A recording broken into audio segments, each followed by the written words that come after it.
Llega la hora clave de las noticias. Despiertas con el newsletter de la mañana. www.copano.news en la clave 92.9.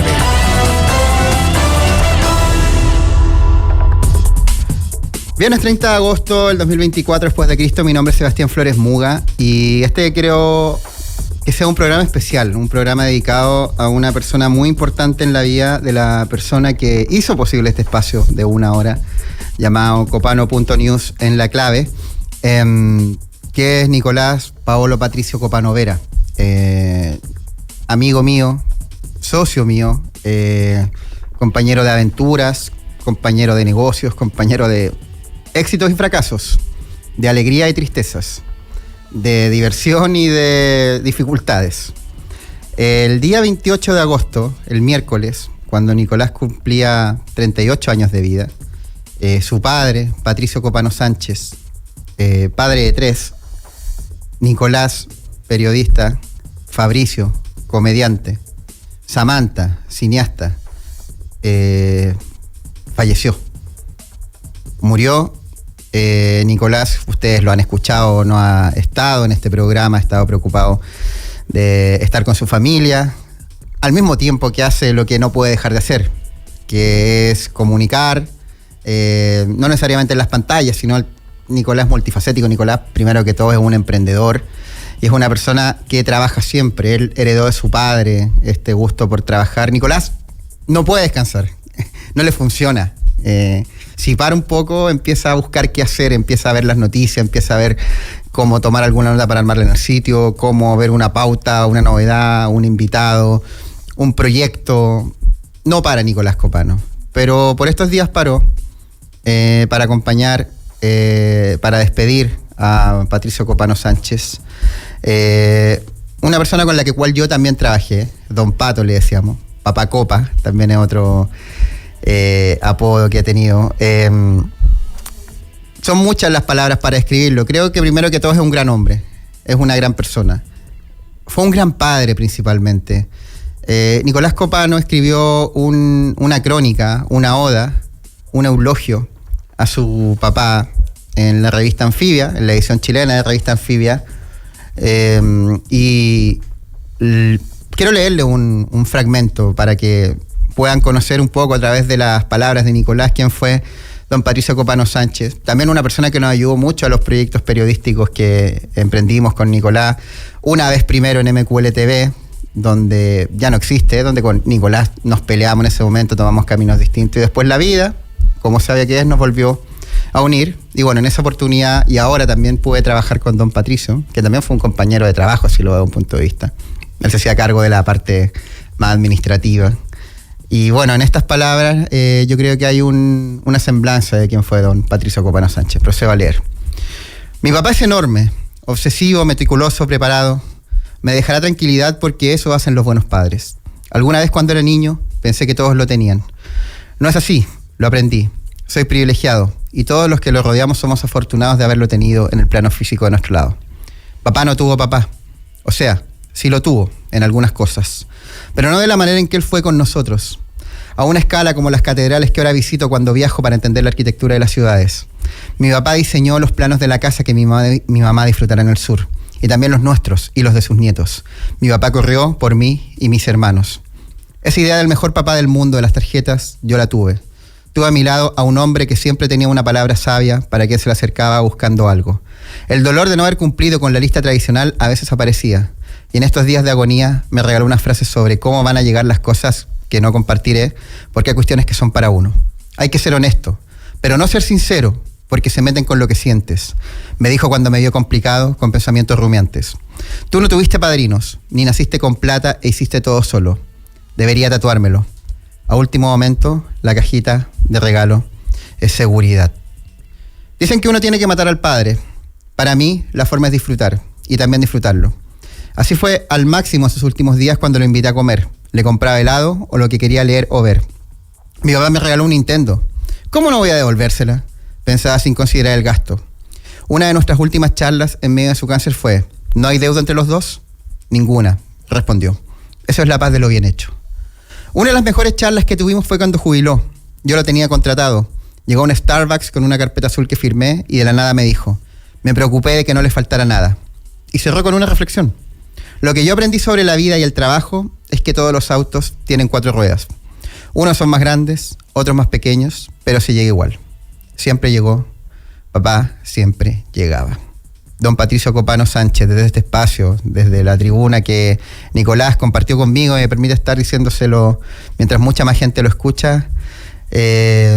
Muchas gracias por todo, por lo que hizo por Nicolás, la ayuda que también me entregó a mí en su momento, y le deseo un descanso eterno y el cariño y la presencia que vamos a tener en los funerales que soy, de toda la gente que lo quiso y que va a acompañar a sus 3 hijos, todos personas muy talentosos.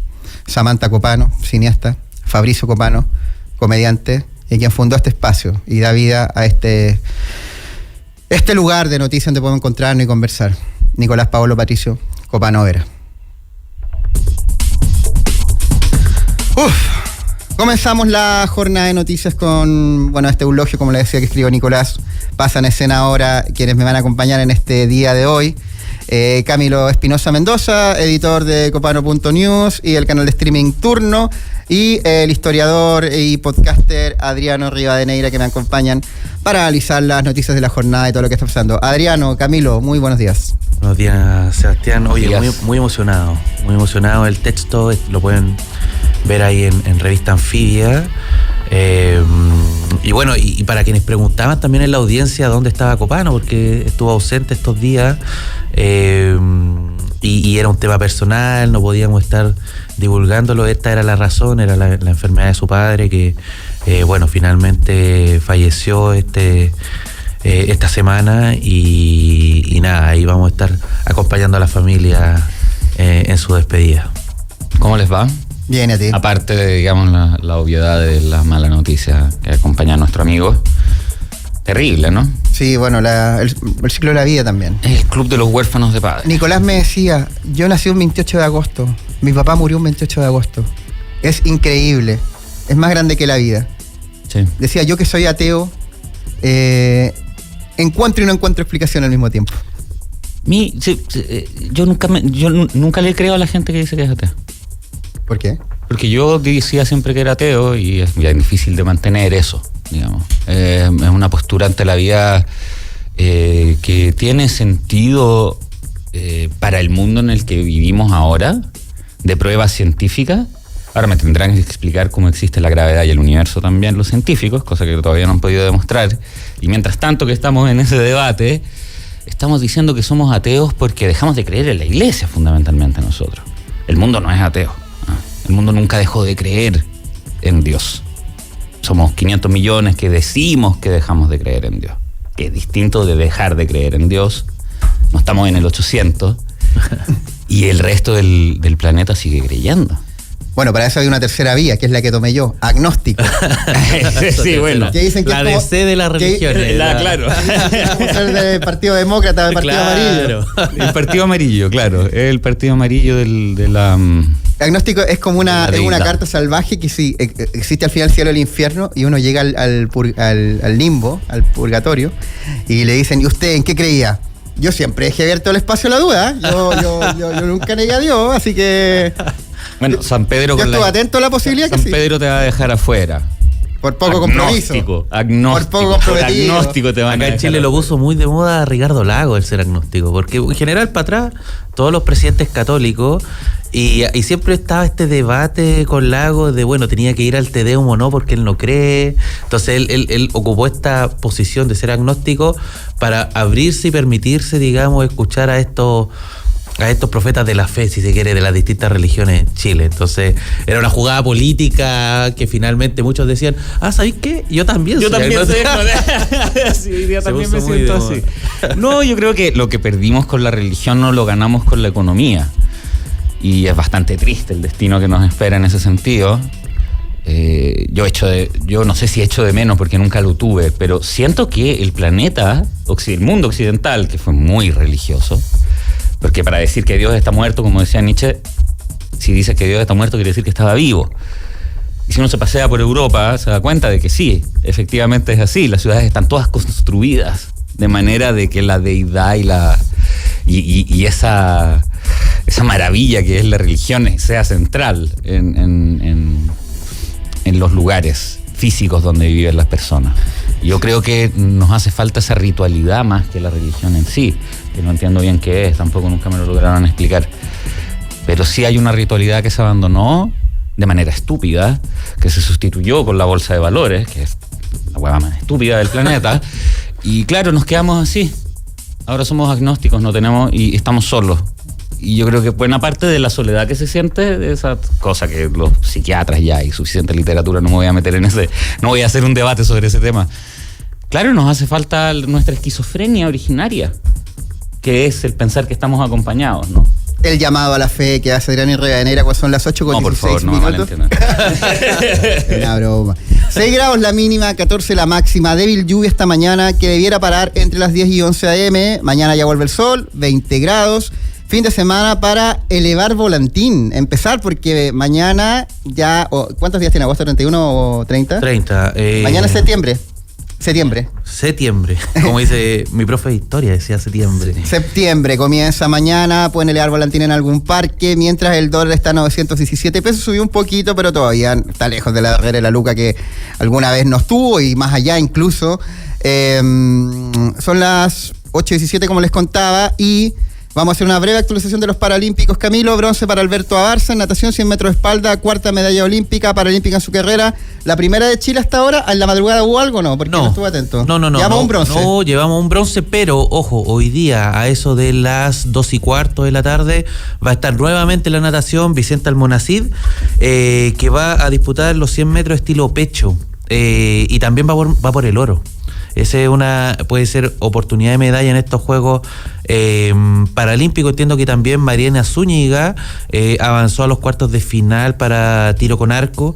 Después le ganó a una coreana Choi Nami le ganó. A ella misma. Y a las 14:14...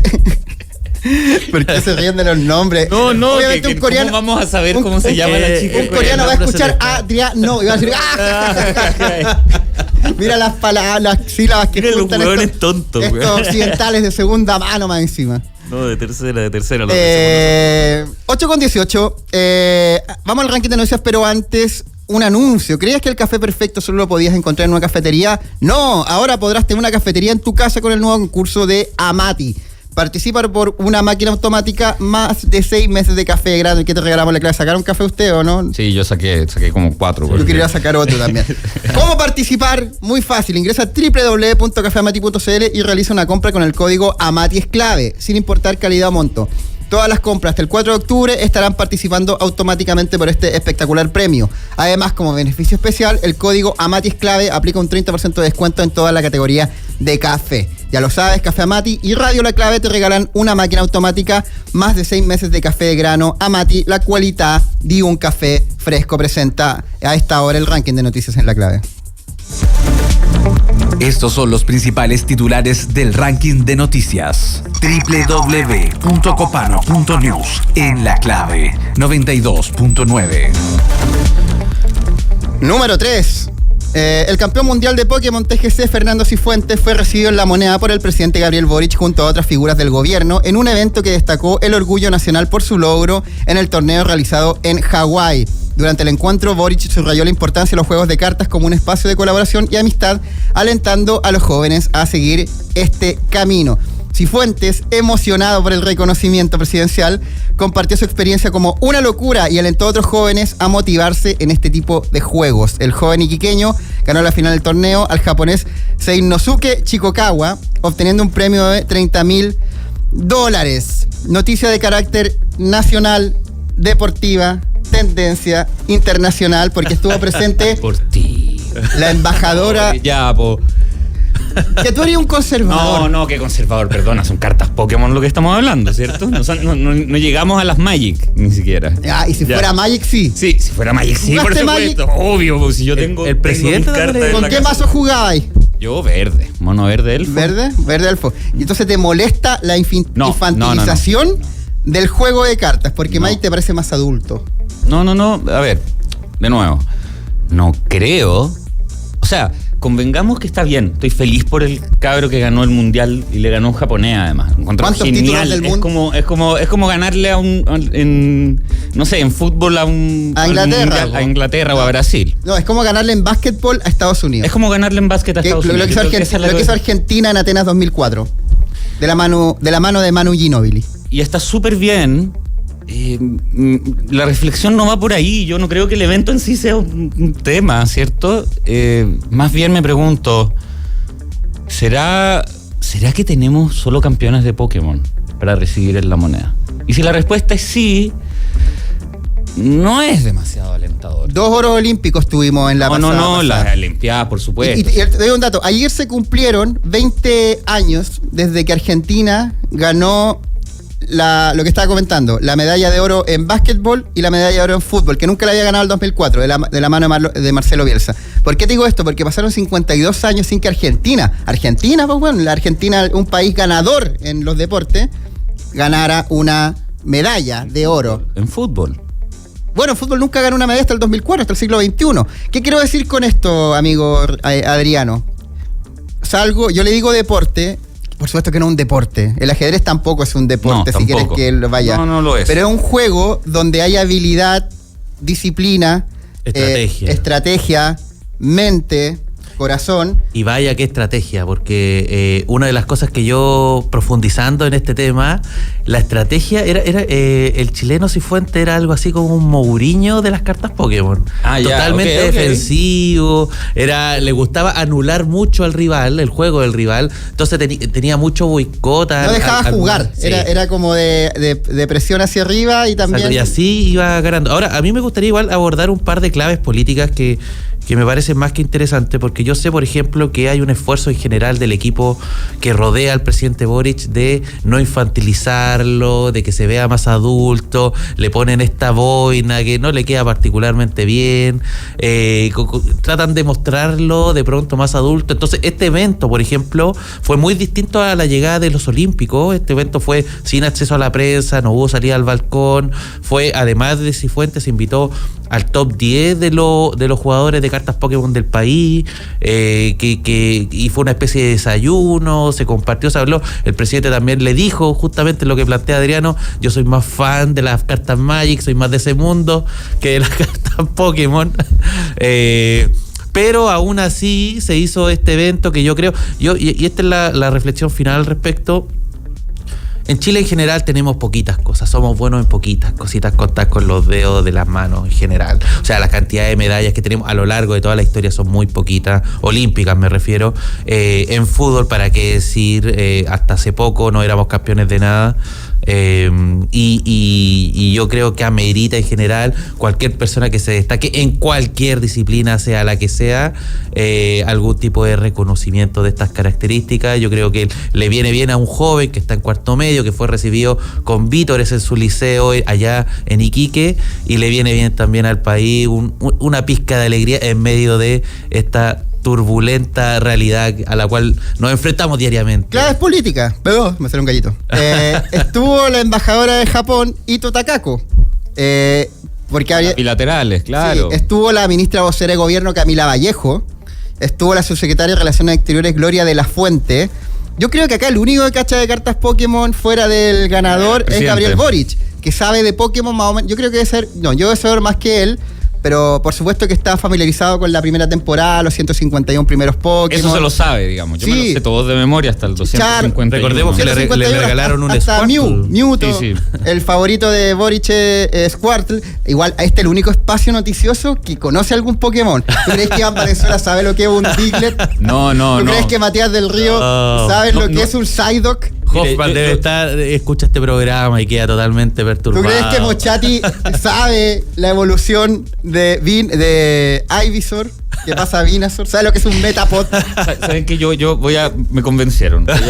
Voy a hacer como, voy a abrazar esta cosa que, digamos, deporte, cultura, ya no sé qué. Cultura. Pokémon. Yo me acuerdo que era un juego de Game Boy.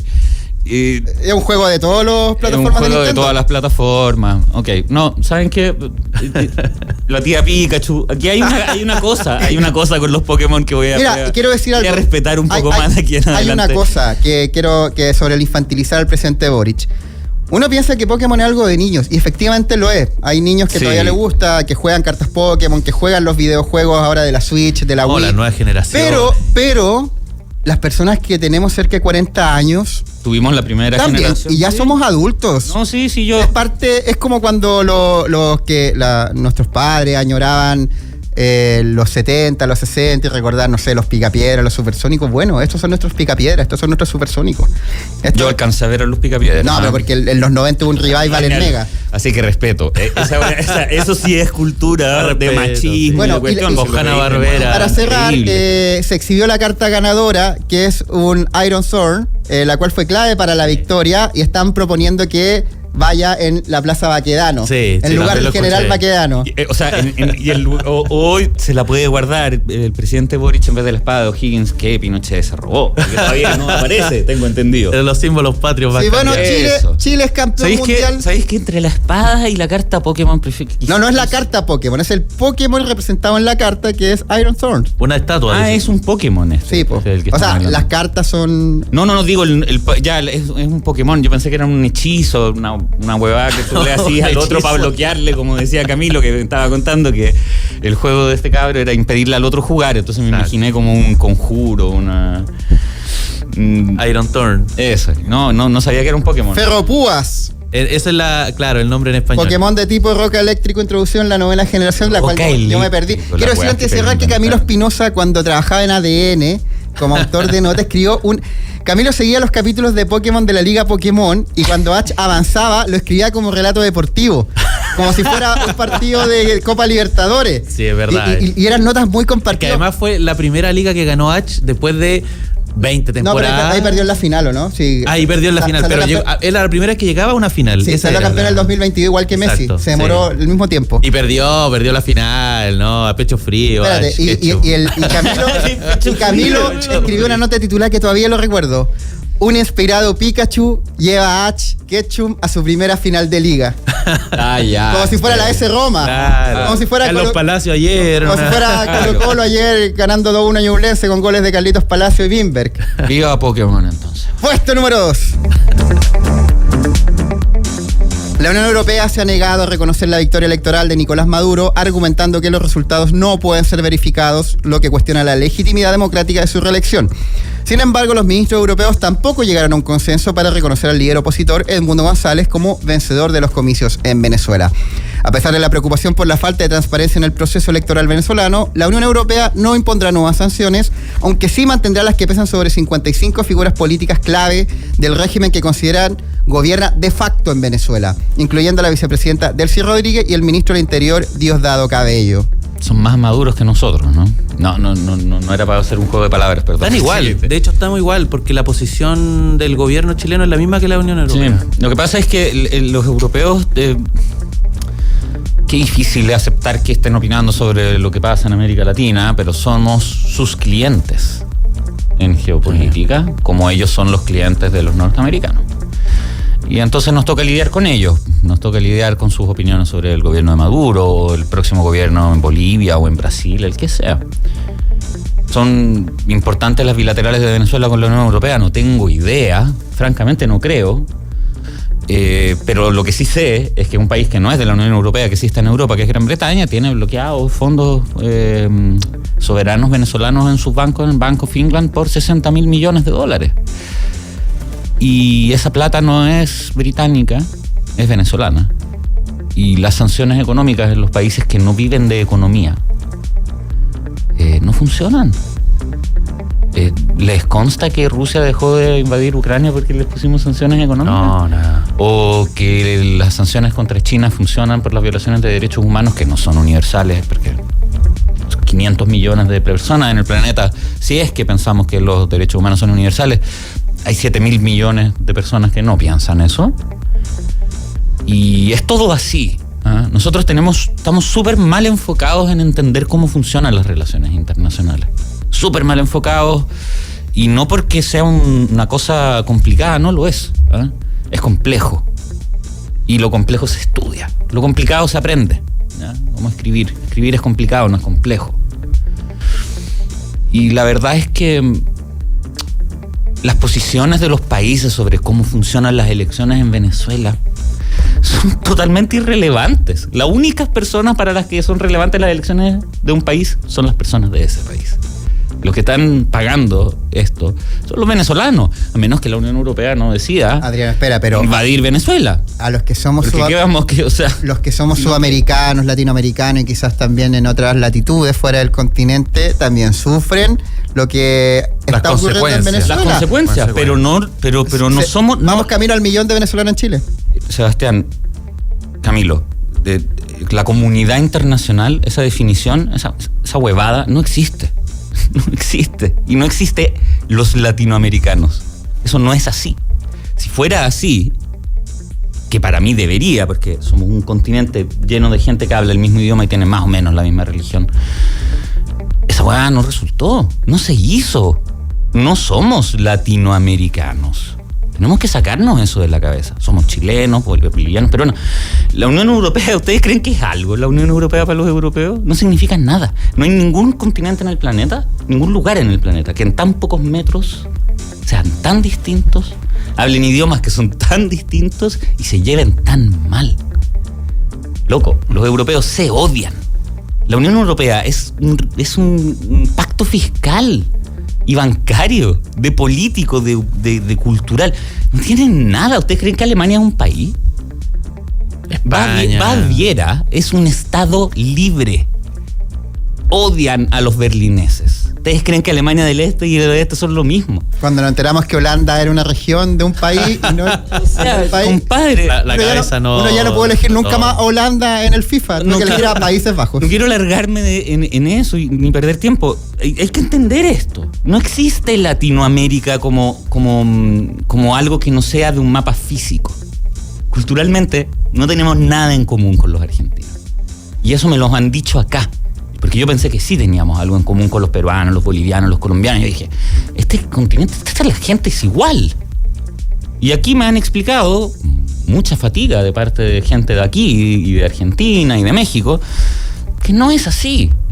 Entonces, dejemos de entender eso así, como cultural. No somos una cultura, los latinoamericanos. A mí me gustaría agregar una de partida. Primero una breaking news y un par de reflexiones. La breaking news es que hubo un apagón gigantesco en Venezuela en la última hora. 21 de las 23 regiones de Venezuela están sin luz en estos momentos. El gobierno acusó boicot, una especie de boicot internacional. No sabemos en el fondo las características aún. Esto está recién ocurriendo, en noticias de último minuto, fresquita. Y un par de reflexiones. Ayer vi el podcast amigo. Digo vi porque lo vi en YouTube. Yo sé que los podcasts... Video podcast de 31 minutos. 32 minutos. 32 minutos. El otro es programa infantil. Y estuvo invitado, claro, de nuestro amigo Darío Quiroga, y estuvo invitado Marcos Barraza. Marcos Barraza tratando de explicar la posición del PC, que ha sido muy polémica, que ha generado titulares en un montón de diarios, en fin. Y hay una reflexión que me pareció muy interesante, Adriano, que es en torno a la soberanía. Lo que decía Barraza es: Venezuela se sustenta en base a dos pilares. Uno de esos pilares es la soberanía y la autodeterminación.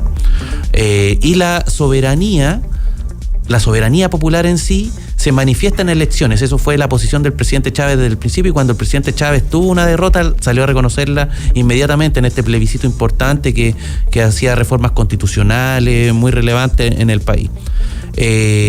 Y eso no está ocurriendo con Maduro. Entonces, cuando Maduro transgrede la soberanía, lo que hace finalmente es transgredir uno de los pilares del gobierno venezolano, y eso también lo pone en cuestión a la interna. No es solamente como en torno a la posición internacional de lo que tú llamas esta comunidad internacional, que claro, que en términos prácticos por ahí es verdad, no tiene mucha relevancia, pero cuando empieza a impactar a la interna y el movimiento empieza a moverse dentro y empieza a generarle dudas a China y a Rusia, que son los principales aliados también de Venezuela, ojo con eso, porque podría traer cambios.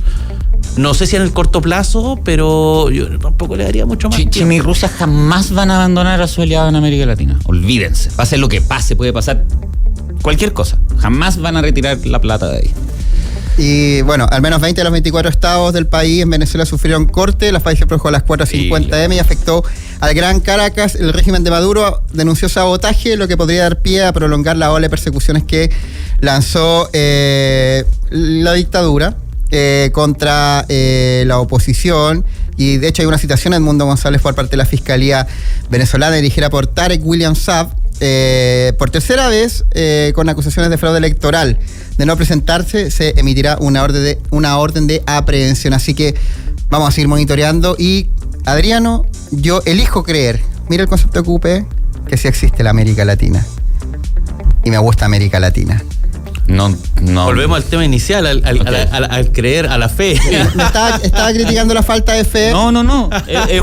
Lo que pasa es que yo lo decía en términos prácticos. La fe de la religión tiene efectos prácticos.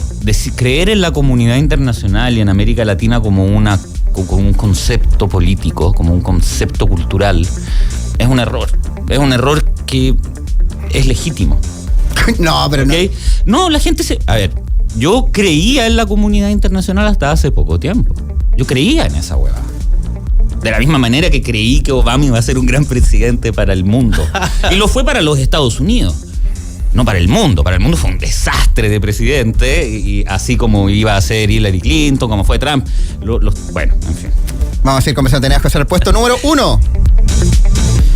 A través de un comunicado, el Ministerio Público reconoció la existencia de chats entre Luis Hermosilla y el fiscal nacional Ángel Valencia y la fiscal regional Oriente Lorena Parra, aunque descartó que el imputado haya tenido que ver en la designación de las autoridades ni que tuvieran razones para inhabilitarse de la persecución penal de Hermosilla y los otros involucrados en este caso. Por su parte, Luis Cordero defendió la postura que autoridades de gobierno han manifestado respecto al caso, señalando que siempre han sido respetuosos con el proceso judicial y lamentando si sus comentarios fueron mal interpretados. El ministro de Justicia además calificó como inadecuada la interpelación de Juan Pablo Hermosilla sobre la posible complicidad de fiscales y ministros en posibles hechos de corrupción. Les propongo algo. Vamos a estar conversando con Diana Urenque, filósofa, que tiene una columna al respecto, publica el Tercera constantemente, va a estar en la Feria Internacional del Libro de Recoleta, Democracia y Derechos Humanos. Dejamos presentado el puesto número 1 y lo profundizamos a la vuelta después de esta pausa comercial que viene, por supuesto, presentada por... MiCasino.com te ofrece los mejores slots para que te diviertas y multipliques tu dinero en tu tiempo libre. Disfruta de todos los más de 1000 juegos y tragamonedas que esperan por ti para ganarte unas lucas extras. Si te registras con el código promocional MÚSICA, duplicarás tu primer depósito y tus posibilidades de jugar. Pásalo bien mientras juegas, ganas y sobre todo cobras en... MiCasino.com.